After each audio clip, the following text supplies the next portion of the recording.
So good afternoon and welcome to the American Jewish Historical Society. My name is Annie Palland, I'm the executive director, and today we're excited to show you some portraits. Now we have dozens of these family portraits dating back to the early 19th century, but we're going to focus on two in particular, a brother and sister, Sarah and Isaac Brandon, who were born in Barbados in the last years of the 1700s and married into the Moses family of New York City.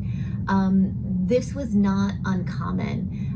Jewish communities in the 1700s and 1800s were spread across port cities in North America and into the Caribbean. And in fact, there were more Jews living in the Caribbean in the 1700s than there were in North America.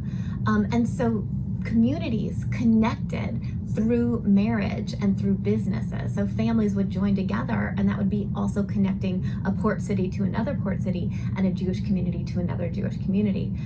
So this was happening quite often. And in fact, the ivory miniature is a kind of a test to this type of motion, because if you're going to be bringing a portrait, that's heavy to take from one place to another, but these ivory miniatures are small and they lend themselves well to this kind of travel that's happening to bind these communities together. So we've had these portraits for decades, but we didn't know the full story of these portraits, and that is that Isaac and Sarah Brandon were born enslaved in Barbados to an enslaved mother and to a Jewish father who would eventually manumit them, and the brother and sister would convert and eventually marry into the Moses family. So the brother and sister married brothers and sister in New York. And we didn't know this story. We don't know the extent to which this part of their identity was passed on to the next generation and to the next generation. But what we do know is that by the time we got their family papers, their origins were left as a question mark. So we're going to turn to our Director of Collections, Melanie Myers, who will tell you a little bit about Blanche Moses, the granddaughter of Sarah, who gave us these papers. And then we're going to go to Laura Liebman, who is a professor at Reed College and has brought these stories, brought these interconnections to life through her research. So a great reminder of how our archives only come to life when people ask new questions of our objects and of our documents. So sit back and enjoy the story of a brother and sister whose stories we have through the ivory miniatures and through the amazing work of their granddaughter, the genealogist, and even more importantly, the work of Laura Liebman. So the beautiful miniatures that Annie just showed you are part of the Moses family collection. And the Moses family collection was donated by Blanche Moses, who was unmarried and basically appeared to be sort of the de facto family historian. And she was the one that amassed this collection, which dates from pre-revolutionary America until the current time when she donated it. The last accretions were donated in 1945. And so she clearly had all these family materials in her possession and was doing her own family research based on the questions, obviously, that were sparked by her acquisition of this entire family archive. And one of the things that came with the family archive were not just the Revolutionary War receipt books and the Civil War diaries, but Blanche's own genealogical files, in which you can see that she is clearly looking at these materials herself and trying to fill in holes in her own family history. The rest of the family is incredibly well documented. Again, this is a collection that goes back to before the Revolutionary War in America. But you can see from Blanche's genealogy files here, she's trying to trace back her grandmother and her great-grandmother, and she's writing question marks into where are these people? Where did they come from? Why is there not as much information about them as there is about the rest of the family that is so incredibly heavily documented? And part of the answer here is that when Miss Moses was doing this kind of genealogy in the 20s, 30s, and 40s, it is not like we think of genealogy today. It was much more difficult. The access to vital records, vital documents varied greatly from country to country, from state to state, and she did not have the benefit of something, say, like Ancestry or any of these other databases which can show you all of these different records from all over the country and all over the world. So you can see from her records, she knows there's a Barbados connection. She can trace that tenuous link back, but that's where she gets stalled. That's where she gets stopped, because there's not really any way at that point in time to get those records. And that's when we go to Dr. Laura Liebman, is able then to piece together the holes in the Moses family history by assembling documentation, not just from this archive, but from archives and records, not just in other cities, but in other countries as well. Yeah, I have to say, I've been kind of stalking Sarah Brandon Moses for a long time. You know, there are these things where you're like, gosh, I wanted to talk about her for so many years, and have slowly been collecting little things from different archives that allow me to create a more cohesive portrait of what her life was like. So originally I had been drawn to her because I had been working on her brother. So I had been working a lot on this story about civil rights with her brother, and I had found this beautiful, beautiful miniature. He's like the most gorgeous guy. I had mentioned there's some miniatures of Jewish men in early America where you're like, But Isaac, no, like he's so handsome and he's so debonair. He's got this whole Beau Brummel thing going on with his suit and his necktie, and he's got his little neoclassical hair thing going on. He's just gorgeous. So I had been entranced with the miniature since I work on material culture, and I had noticed like, whoa, there's one that's somebody who's his sister. And I thought, so how could we prove that that's the same sister that was manumitted, that is freed in Barbados? This portrait, along with the portrait of Sarah Brandon Moses's brother, Isaac Lopez Brandon, are the two earliest portraits we know of Jews who had partial African ancestry from anywhere in the Americas. So figuring out who was actually in the portrait miniature changes the story. Like it suddenly goes from being like, oh, a sweet little miniature portrait, which is nice, very well done, to being, wow, really a game changer in terms of early Jewish portraiture, that it shows us how knowing something about the people being depicted allows us to understand just how exceptional certain portraits are. And I would say that ivory miniature ends up being a portion of that story, in that one of the places that I was able to find out she had converted to Judaism just like her brother had was in her marriage contract that was made when she was in London, where she married Joshua Moses, who's a Jew from New York. And part of that marriage contract and negotiation was that she'd had this ivory miniature made. So we know that she was born in 1798 in Bridgetown, Barbados. She is born enslaved to the Lopez family, who are another family of Sephardic Jews who live in Bridgetown, who are friends with her father, Abraham Rodriguez Brandon. So she's not born enslaved to her father. Her mother is enslaved to a family that happens to be friends with him. And both her father and the Lopezes are major players in the Barbadian synagogue.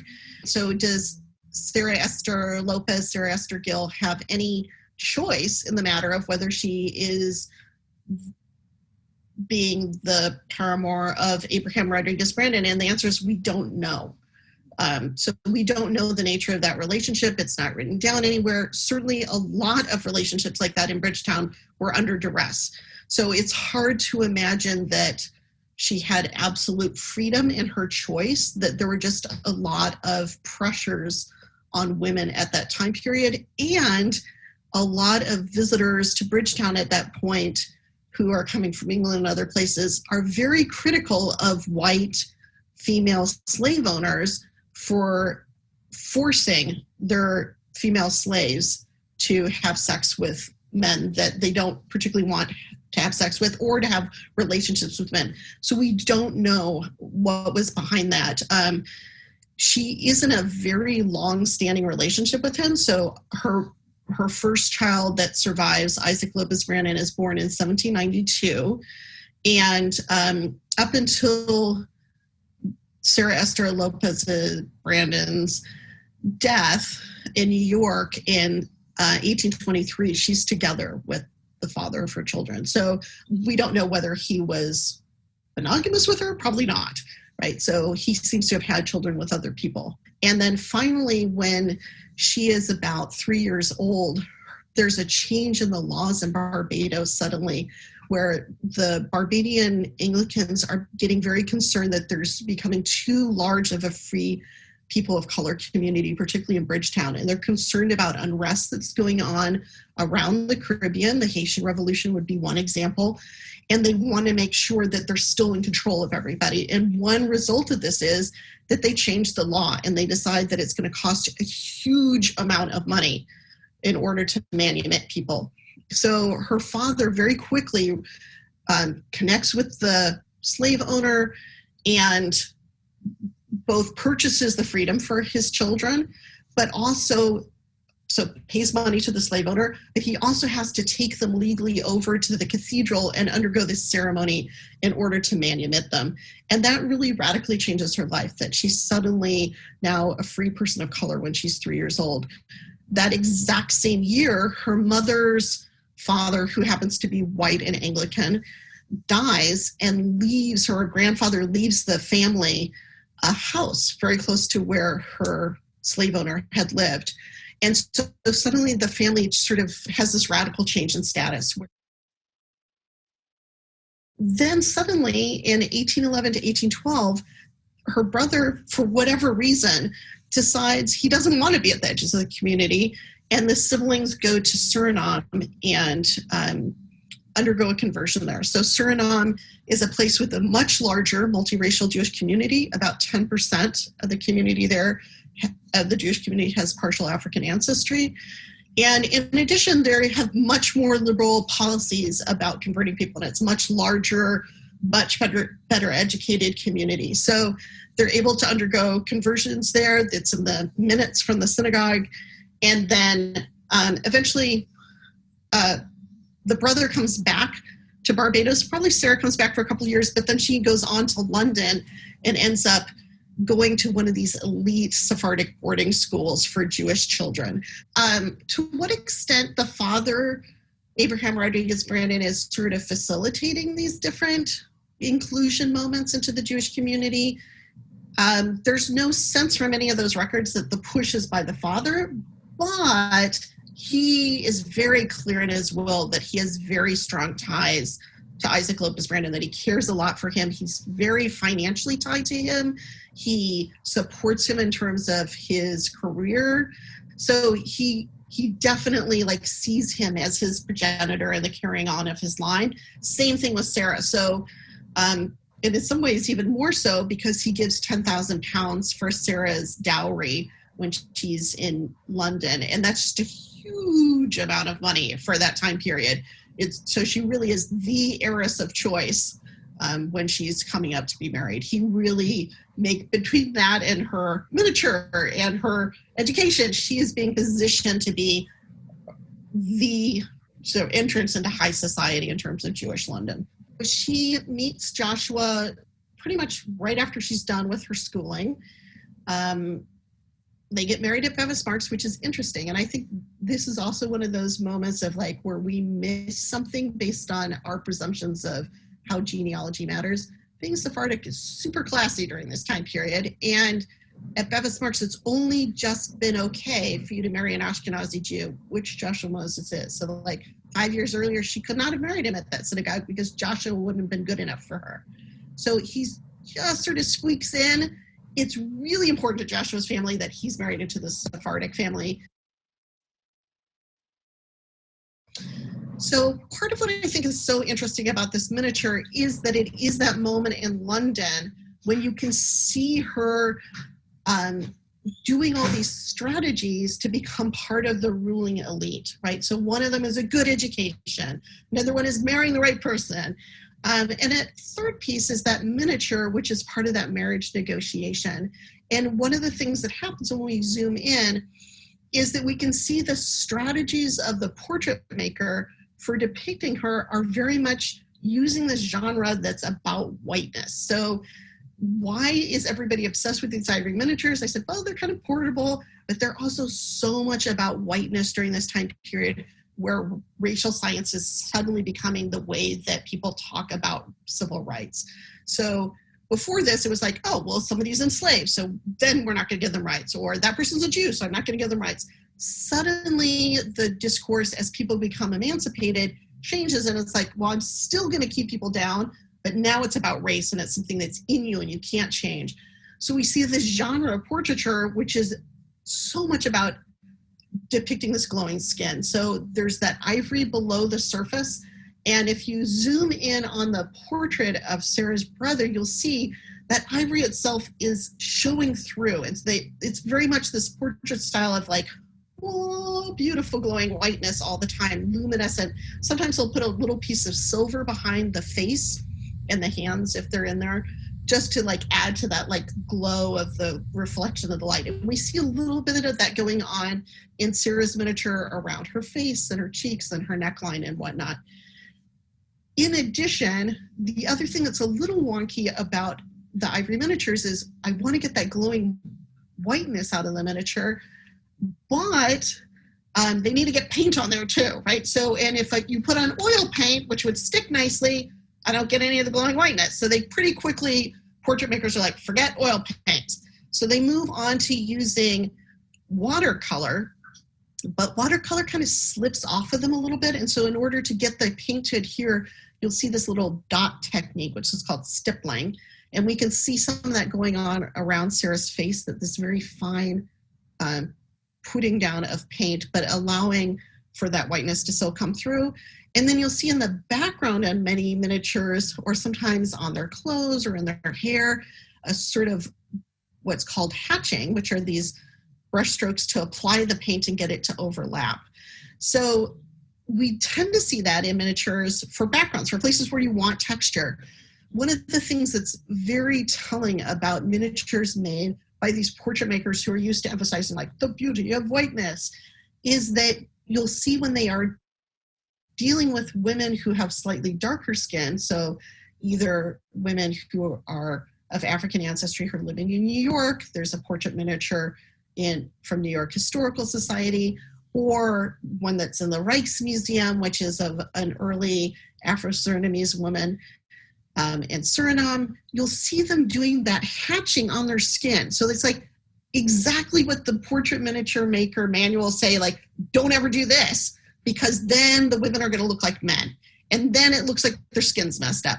And they're like deliberately doing the wrong thing. Like, these are not bad miniature makers. They're people who are actually very well known and well paid. And yet they're creating this weird scratchiness for the women's skin. And I think one of the things that's so important with Sarah's portrait is to compare it to what other women of color, even light-skinned women, like the woman who is from Suriname, how there's this, what Barbara and Karen Fields would call racecraft. Everybody has a skin color, but not everybody's skin color is being marked as race, particularly in a negative way. There's a couple other ways that racecraft functions in the miniature. One is in the clothing that she wears. So Fields and Fields emphasize sumptuary laws are a big way that racecraft gets promoted. And in the Caribbean, sumptuary laws said that women with partial African ancestry could not cover all of their chest. So it's really important that she's wearing the style of dress, which if you look at the portraits of the Empress Josephine, who's the one who starts the style of dress, or of Jewish women who are white from North America, they would wear much lower cut gowns. Sarah's dress is not low cut. I would say the style of her dress also is about this language of race, in that it's saying, I am a person who could wear a white gown and doesn't have to worry about getting it dirty, right? So she's definitely somebody who is being privileged through the kind of dress that she's wearing and being fashioned in a certain way, and that her head is uncovered, right? So the early portraits of the Afro-Surinamese woman, or the woman from New York who's originally from Haiti, are wearing these beautiful headdresses, which are also part of sumptuary laws, and are very much a symbol of, are sort of recouped as a symbol of like pride in African heritage by people during this time period. So there's no law that says you have to wear that in New York, but it's somebody who's a proud member of the African American community in New York. Sarah does not do that. So Sarah follows Jewish tradition. She's not married. Her head is uncovered. So she deliberately does not have these signals that would say, like, I'm part of an African American community, but instead like says, I'm following Jewish mode. So I think all of those are sort of examples of ways that her miniature is not just using a genre that is so much about whiteness, but is deliberately doing these things that say, like, I am a person of leisure. I am a person of wealth. I am the kind of person whose family can pay for 4 different sittings for me to be in this portrait. And I'm somebody who has time to sit around while they paint my portrait, right? Like, all these things are so important. there's some ways in which our categories of like how race works are very much a product of the 20th century US and US racial laws that come out of the census in the early 20th century and that are slowly getting, revised right now. But according to New York, Isaac is a white man. And according to London, neither of them are racialized. So I think that's actually pretty important of why it's important for her to go to London, that if she stays in Barbados, and this is true of her brother when he goes back to Barbados for a number of years to work, that when she's in Barbados, she's a person of color, right? So she, although technically could marry somebody who was white, that just is not how it works socially in Barbados during that time period.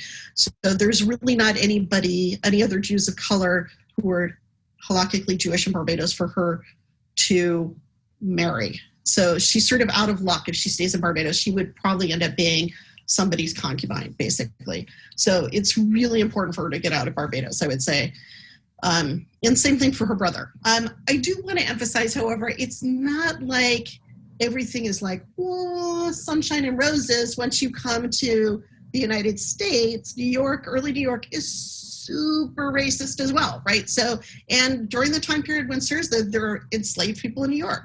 So there's gradual emancipation, but there are enslaved people throughout the city. There are people in the household that are either free people of color or enslaved people who are working for her in-laws, and her in-laws are former slave owners. So not like a racial paradise. And there are certain members of Sheriff Israel who are also known as being really outrageously racist in terms of the press. But I would say also it tells us something interesting about how the Jewish community understands what makes somebody a Jew, right? So I think I kind of go back to that moment with the person who doesn't object to Isaac becoming a full voting member because it seems that Isaac is accepted as a Jew, right? Like, so a Jew is a Jew is a Jew. And that aspect of when do people see race and when do people not see race? On the one hand, it allows Isaac to become part of the community because they're just seeing him as a Jew. On the other hand, it is probably what allows the erasure of the contribution of his family who had roots in Africa from being part of that. And for me, that part of his story is actually super important. When we try to erase the non-Jewish parts of the story or the parts of the story that lead back to people of color, the problem with that ongoing for the Jewish community is that we forget about how he's part of multiple stories, right, in multiple worlds, and that those influence the Jewish community, right? That those aren't things that there's the Jews are over here and other people over there, but they're bleeding into each other and part of a larger American story. I do a fair number of activities with junior high age kids. I do feel like one important thing for me when I'm doing that is to not just have the likely suspects, but to have the people such as Sarah, for whom she was kind of written out of the story, that when her granddaughter donated the materials, there were so many important people in the family, and Sarah was not one of them. It was just like, oh, and here's this miniature. So who we decide is important, I think, says something really important about what it means to count today and what we think lives matter. So in the sense of some Jews had African ancestry and began in Africa. And in fact, the part of Africa that her family's from, which we know thanks to some of the DNA tests from the descendants, is an area of Africa that there's a lot of oral tradition that there was one of the Jewish tribes was there. And in fact, DNA evidence of Cohen genes supports that oral testimony. So do we know anything about that part of her family? Not a ton, but it seems really important to like acknowledge, when do I say, oh, I'm only looking at Jews who came out of Europe or this place? Well, according to the time period, people came out of Africa who also felt that they were Jewish. Why do I take one person's testimony as being more important than another? So for me, at least, that moment of saying, you know what, there's a lot of different places that are contributing to Jews in early America. And it's not just Germany, and it's not just Poland, and it's not just London, right? It's Africa as well. That is just I think, points us towards how we've unintentionally or intentionally narrowed the discussion of what is a Jewish community. And again, how does that impact children growing up in our communities of who is being spotlighted as being the real Jews? A lot of times I would say that sort of lack of passing on of the story of the contribution of Jews of color and people of mixed ancestry to the community, that's dropped out of the storytelling. And so I think that also makes it difficult, right? So until I started tracing the ancestry of Sarah and her brother, everybody just assumed their portraits were just the same as every other person in New York. And there was no sense from many of the New York records that their family had any different legacy, to the extent that when the granddaughter of Sarah donates the goods to the miniatures and other family papers to American Jewish Historical Society, she includes her notes about what's going on with the family. And you can see her trying to figure out, like, wait, who was Sarah Brandon Moses's mother? And like, why can't I find any marriage records? And what's going on? And there's all these little things. I'm like, wait, what? I don't get it. So already by the time of her granddaughter, because Sarah dies very young, it's dropped out of the family story, right? So it sort of becomes this part of history that gets erased. And I think for us today, that's really important to remember, that I think there's a way in which people think that story about multiracial Jews is something so much about now, right? Like somehow that only happened after the 1970s. Super important to remember that people in earlier generations maybe had an incentive not to talk about those stories, and so that they got silenced. And that kind of silence in the archives and figuring out how could we use sources to actually remember the Jewish community has been diverse, right? And we just need to look back and see where certain parts of the story got erased strategically by people over the years.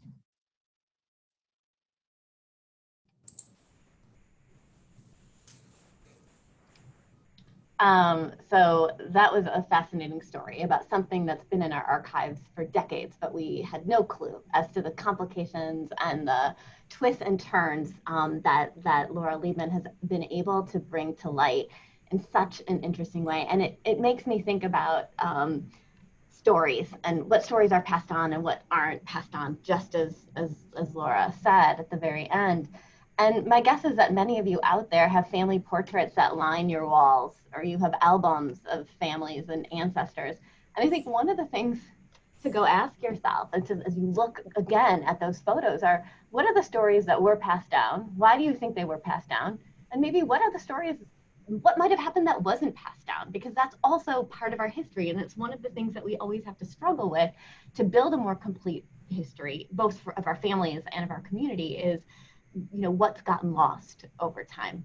And Melanie, I wanted to ask you, because one of the things I think that has come as a surprise, there are two kind of surprise things. One is when we set out to survey our audience as to what did they want to learn about, what did they want to hear about, there were different categories we put forward. And one was colonial, early republic Jewish families, and another one was Jews of color.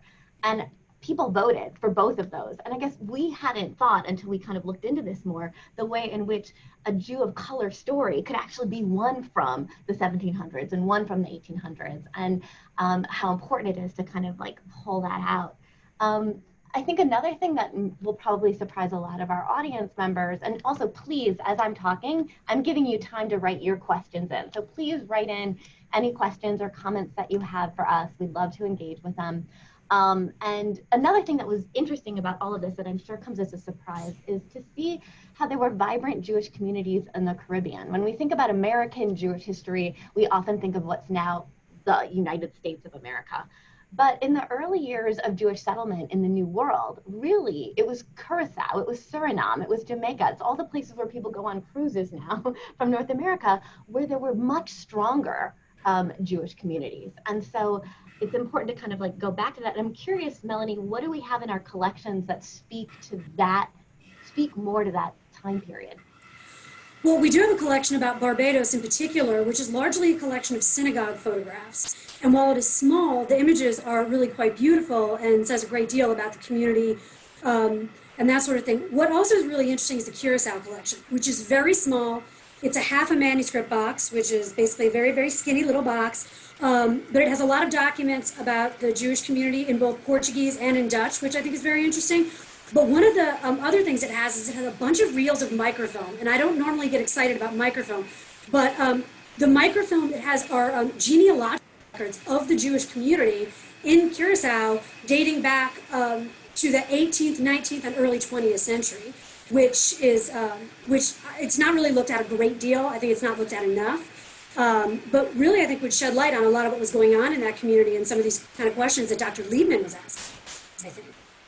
Absolutely. And so like the history in America goes back so much longer than many of us think about. The American Jewish Historical Society was founded in 1892 at a time of the Great East European Jewish migration, which was preceded by a largely Central European migration. And before that was mostly a Sephardic migration from different places. But we're also learning here that things have overlapped and that there's many more complications and interesting stories that we need to be unearthing and telling. Someone asked if the names of the family members could be mentioned. So the family members that we spoke about were Sarah Brandon Moses and her brother Isaac Brandon. Their father was Abraham Rodriguez Brandes from Barbados, and their mother had two names. There was Sarah Esther Gill, and there was also, I think, Sarah Esther Lopez. So she's known by those. And then the brother and sister, Isaac and Sarah Brandon, married into the Moses family, an Ashkenazi family in New York City. Sarah married Joshua Moses, and Isaac married Lavinia Moses. And then it was Sarah and Joshua's granddaughter, Blanche Moses, who gives us the collection. And Melanie, do you want to say a few words about this collection? Because it's almost like by looking at the whole of this collection, you really would have had no idea, as we said, about these two portraits and these two really fascinating stories. But there's more to that collection as well. And if you just want to give a little bit of an overview. There really is. Also, the collection number is P1. So if you're looking in the catalog, that's the best way to find it. And the entire collection is available digitally. Every single folder, all the documents have been made available digitally, which is great. But I think what's amazing about it is it spans this large time period and shows this family's participation in pivotal events and also and the friendships that they were establishing, the organizations that they belonged to. They were Masons, they were Odd Fellows. My favorite thing that I tend to look at the most is the Revolutionary War receipt book, where you see Isaac Moses, the first person it starts with, the patriarch, took $20,000 of continental money, to help support the Revolutionary War effort. There's also a Civil War diary. There's a great travel diary from the late 18th century of going to India. I mean, it's really an incredibly beautiful collection that spans an enormous amount of time, an enormous amount of topics. But also, after reflecting also on what I talked about a little bit, it's interesting that Blanche is actually the only, who gets left out, like Dr. Liebman talks about, who gets left out, who gets included. Blanche is the only woman that has her own series. The family itself is well documented, but it's largely the men in the family that are incredibly well documented because they lived a very different and much more public-facing life. And the reason why Blanche has her own series is because she was the one who put it all together. Right, so the lesson is in history. Be in charge of your family's collection, and you will go down in history. Yes. It also reminds me too of the collection we have of the Franks family, and specifically of Abigail Franks, yes.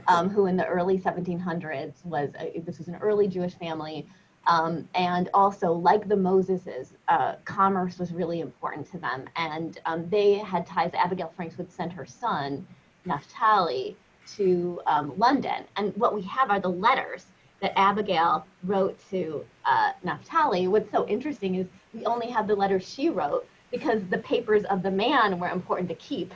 But we don't actually have the letters that he wrote back to her because her papers weren't deemed important to keep. So, history is a product. What we have as history is a product of what's in our archives. And what's part of our archives is what people have over time deemed as important. And that has certainly changed a lot over time. Oh, yeah.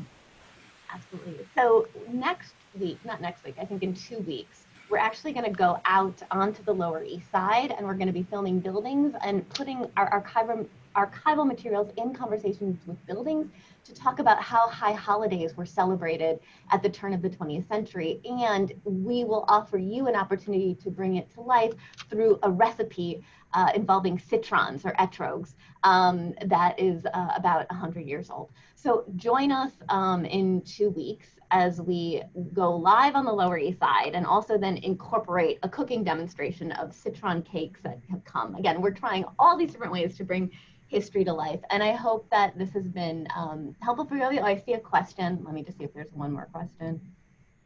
Okay, this is more a comment than a question. Oh, what's the relationship between archives and developing this history of colonial South and Central America? Can you speak to this more broadly? Melanie, do you have? I'm sorry, can you repeat the question? What is the? So it's, what's the relationship between archives and developing this history of colonial South and Central America? Can you speak to this more broadly? I mean, I think we don't have that much on this. We just have like the early parts, because the society shifted its definition and kind of calcified, I guess, its definition of American history to really be about United States Yes. history. However, we have information about different places when we get the papers of organizations or individuals who travel to different places as well. And we also have a fair amount, somebody asked about colonial, about that period of time, because in the early days of the society, that was a priority collecting area. That was something that they were really actively seeking out and very much wanted to document. But as Annie said, as the collecting focus shifted over time, it became far more North American focused. And some of that was also by default, because that was who's donating the materials.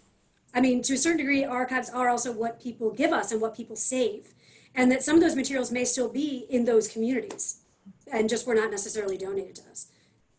Exactly. So we need you to go out into your communities and send us the stuff that's important for us to keep, so that your grandchildren, great-grandchildren, and others will be able to learn about this history. But again, like I said earlier, this vital, what Laura Liebman was able to do, I think shows how important it is for our archives to be accessible, for material to be digitized so scholars can get to it, and also for researchers who aren't necessarily academics to be able to access this material and use it. And we hope that this is helpful to you, and we look forward to seeing you in 2 weeks. And please be in touch with us with questions in the meantime. Bye-bye. Oh, one more thing. Laura Liebman's book is coming out in a year. It's called Once We Were Slaves, The Extraordinary Journey of a Multiracial Jewish Family. That's coming out with Oxford University Press in 2021. And a book that's out now that also deals with this topic is her book, The Art of the Jewish Family. So that's now you can go to Amazon or the press and get that. So thank you all so much. Bye-bye.